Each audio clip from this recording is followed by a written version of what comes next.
3.5 शक्तिपीठापैकी एक शक्तिपीठ म्हणजेच महाराष्ट्राची कुलस्वामिनी आई तुळजाभवानी। तर आपण आज तुळजापूर येथे आलेलो आहोत। तर चैत्र पौर्णिमा यात्रा तुळजापूर असा आपला आजचा स्पेशल लॉग असणार आहे। नमस्कार मंडळी, जय महाराष्ट्र। मी अनुज कृष्णा स्वागत करतो तुमचं आपल्या चॅनेलमध्ये, ज्याचं नाव आहे सफर विथ अनुज कृष्णा। तुळजापूर येथे आल्याच्या नंतर आम्ही आलो स्नान करण्यासाठी भवानी तीर्थ येथे। हे ठिकाण तुळजाभवानी मंदिरापासून अगदी 10 ते 15 मिनिटाच्या अंतरावर आहे। काही वर्षापूर्वी मंदिराच्या आतमधील भागात भक्तांना स्नान करण्यासाठी कल्लोळ होतं, पण नंतर लोकसंख्येचा विचार करता मंदिर ट्रस्टने मंदिराच्या काहीच अंतरावर हे भवानी तीर्थ बांधलेलं आहे। भल्या पहाटे आंघोळ करून आम्ही निघालो मंदिराच्या दिशेने। ही आहे दर्शन रांग। चैत्र पौर्णिमेच्या वेळेस आपल्याला इथे भवानी मातेचं दर्शन घेण्यासाठी 4 ते 5 तास लागू शकतात किंवा कदाचित 6 ते 7 तास पण लागू शकतात। एरवी मात्र 30 ते 40 मिनिटात आपल्याला आई भवानीचं दर्शन होतं।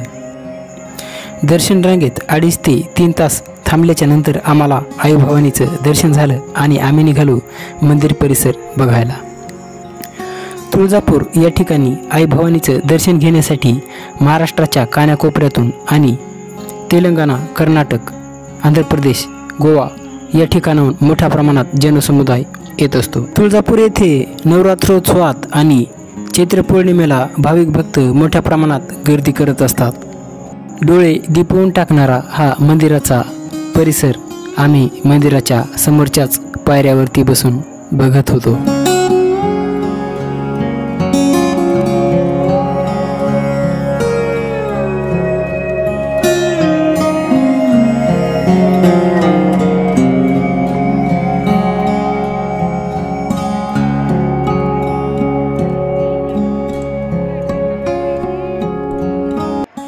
मंदिर परिसरातच आपल्याला एक सिद्धिविनायकाचं मंदिर लागतं, जो की उजव्या सोंडेचा गणपती आहे।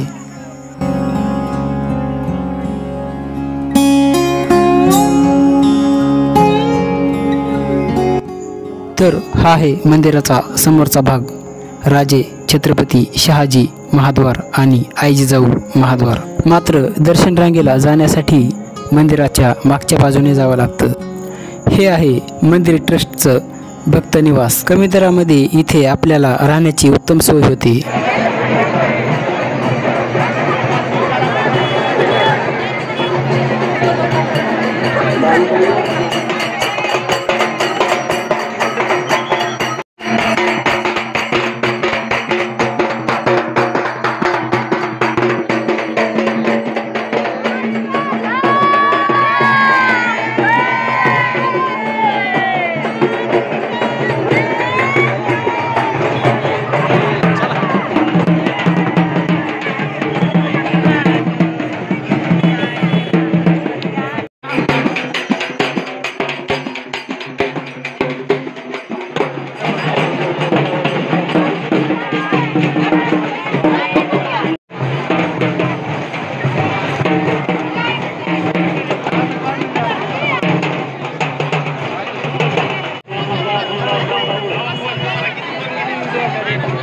आई भवानीचं दर्शन झाल्याच्या नंतर आम्ही आलो श्री क्षेत्र घाटशिळ येथे। हे ठिकाण मंदिरापासून 15 ते 20 मिनिटाच्या अंतरावर आहे। या ठिकाणाची अशी आख्यायिका आहे की मार्कंडेय ऋषी या ठिकाणी वास्तव्यास होते तेव्हा गायच्या खुरामध्ये शिळा अडकलेली दिसली, तेव्हा मार्कंडेय ऋषीने ती शिळा रिलीज करून या ठिकाणी फेकून दिली।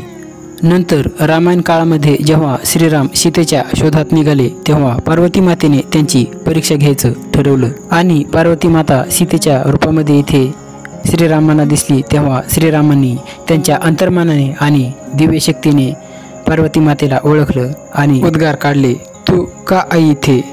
म्हणून या शिळेला तुकाई असेही म्हणतात। नंतर याच शिळेवर पार्वती माता तिच्या मूळ रूपात आली आणि श्रीरामांना दर्शन दिले।